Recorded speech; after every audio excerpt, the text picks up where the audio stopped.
Film redeeming love Michael नाम के एक किसान लड़के की कहानी के साथ स्टार्ट होती है, जो कि काफी ज्यादा धार्मिक है। हर दिन चर्च जाने वाले माइकल को ये उम्मीद होती है कि गॉड उसे शादी के लिए बहुत ही अच्छी लड़की से मिलाएगा, जो कि उसी की तरह धार्मिक होगी। लेकिन माइकल के लिए गॉड का प्लान कुछ और ही होता है। एक दिन जब वो बाजार जाता है, तब उसे एक बेहद ही खूबसूरत लड़की दिखती है, जिसकी खूबसूरती देखकर पहली नजर में ही माइकल को उससे प्यार हो जाता है। माइकल अपने एक दोस्त से उस लड़की के बारे में पूछता है, जिस पर उसका दोस्त बताता है कि इस लड़की का नाम एंजल है, जो कि इस शहर की सबसे मशहूर प्रोस्टिट्यूट है। ये सुनकर माइकल उदास हो जाता है, क्योंकि उसे लगता था कि उसे एक ऐसी लड़की मिलेगी जो संस्कारी और धार्मिक हो, लेकिन यहाँ तो एक प्रोस्टिट्यूट से उसे प्यार हो जाता है। काफी सोचने के बाद माइकल इसे भी भगवान की मर्जी मानकर एंजल को अपना बनाने के मिशन में लग जाता है।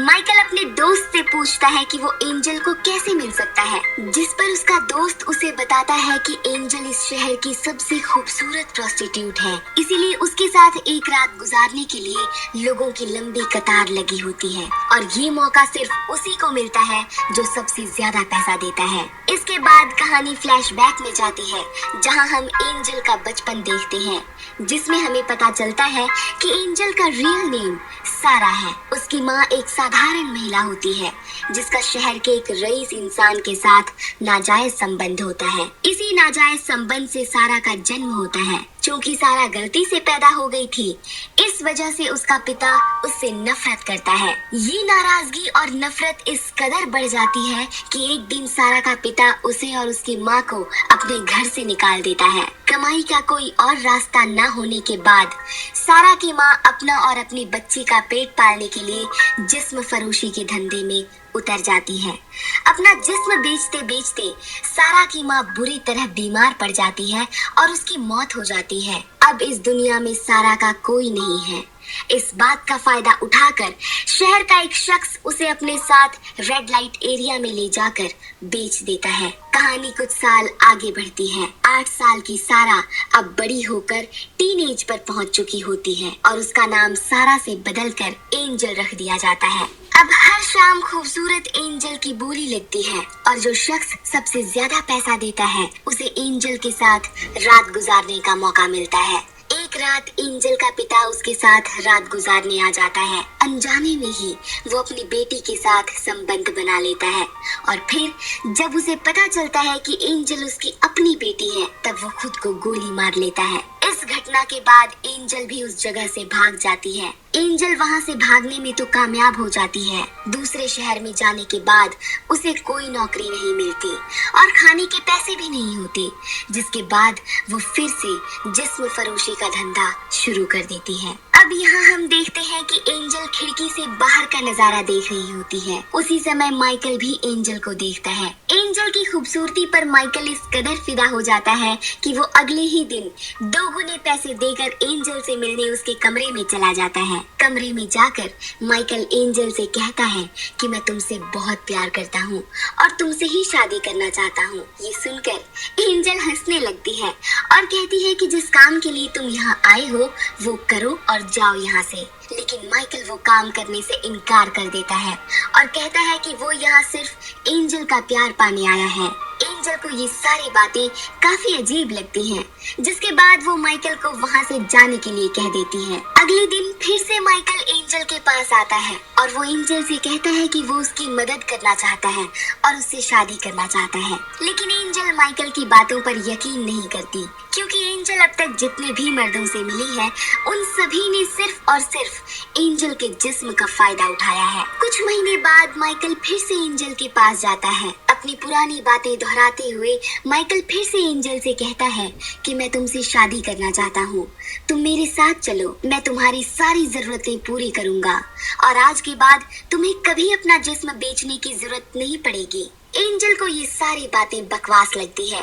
वो कहती है कि तुम मेरे साथ संबंध बनाना चाहते हो तो बनाओ, और नहीं तो यहाँ से निकल जाओ। लेकिन माइकल कहता है कि वो शादी से पहले उसके साथ संबंध नहीं बनाएगा। माइकल से पीछा छुड़ाने के लिए एंजल अंत में कह देती है कि तुम जैसा एक साधारण किसान कभी भी मेरा दिल नहीं जीत सकता। ये सुनकर माइकल एंजल के फैसले का सम्मान बाद एंजल जिस्म फरोशी का धंधा छोड़ना चाहती है।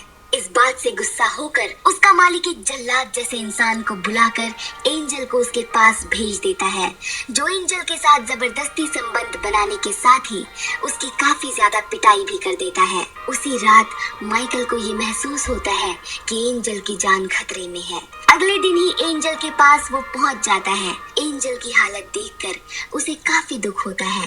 माइकल एंजल को वहां से छुड़ाने के लिए अड्डे के मालिक को जरूरी पैसे देता है और एंजल को लेकर अपने गांव चला जाता है। अपने घर लाने के बाद माइकल एंजल की अच्छे से देखभाल करता है और कहता है कि मैं अपनी सारी जिंदगी तुम्हारे साथ बिताना चाहता हूँ। माइकल के इस प्यार को देखकर एंजल हैरान रह जाती है।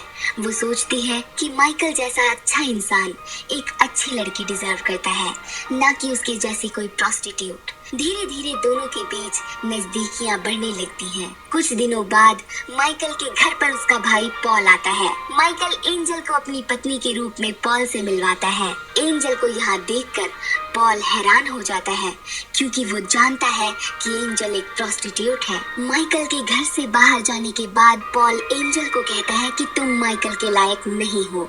माइकल एक अच्छा इंसान है और तुम एक प्रोस्टिट्यूट हो।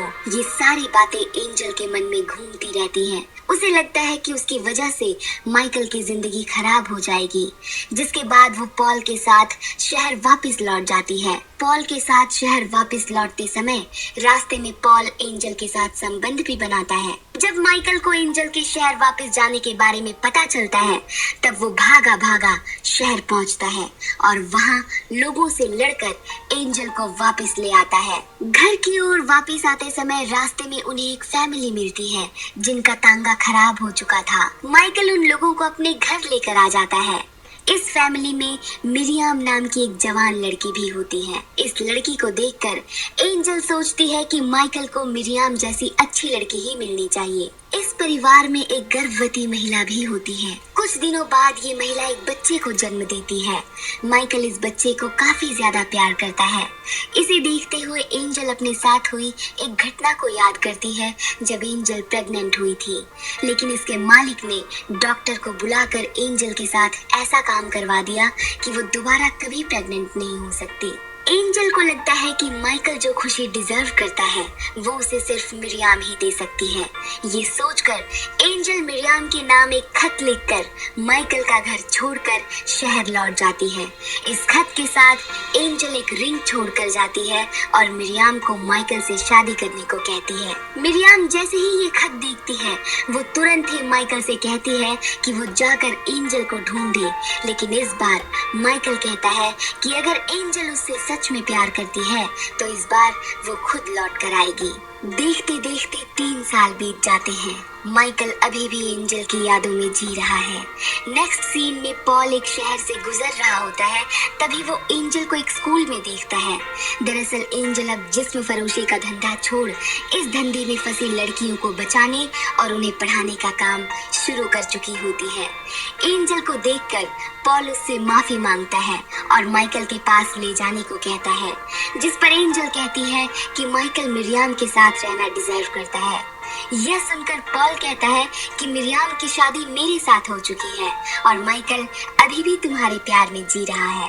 ये बात सुनकर एंजल हैरान रह जाती है और फिर वो माइकल के पास वापस जाने का फैसला करती है। माइकल के पास जाने के बाद एंजल उसे बताती है कि वो आज भी उससे बेहद प्यार करती है।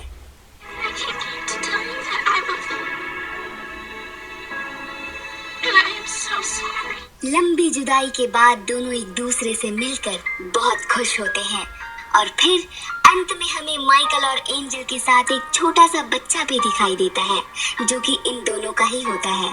फिल्म रिडीमिंग लव का यहीं पर द एंड होता है। उम्मीद है आपको इस मूवी की एक्सप्लेनेशन अच्छी लगी होगी। अगर हाँ तो वीडियो को जरूर लाइक करें। ऐसे ही और भी फिल्मों की स्टोरीज जानने के लिए हमारे चैनल को सब्सक्राइब करके हमें सपोर्ट जरूर करें। Thanks for watching. Bye bye.